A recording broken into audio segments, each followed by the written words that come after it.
குருவே சரணம். அனைவருக்கும் ஆத்மா வணக்கம்.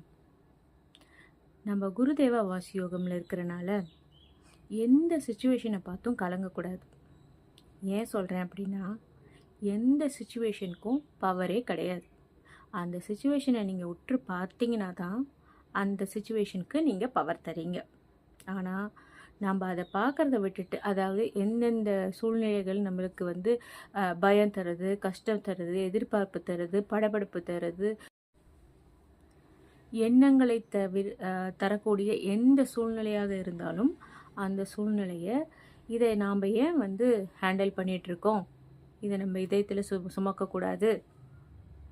நம்ம குரு புருவமத்தியில் இருக்கிறாங்க, நம்ம குரு கிட்ட விட்டுடலான்னு குருவே சரணம்னு புருவமத்தியில் விட்டீங்க அப்படின்னா அந்த சுச்சுவேஷனுக்கு துளி கூட பவர் இல்லாமல் அந்த பிரச்சனை உங்களை விட்டு பஞ்சு போல் பறந்து போயிடும். ஆத்மா வணக்கம்.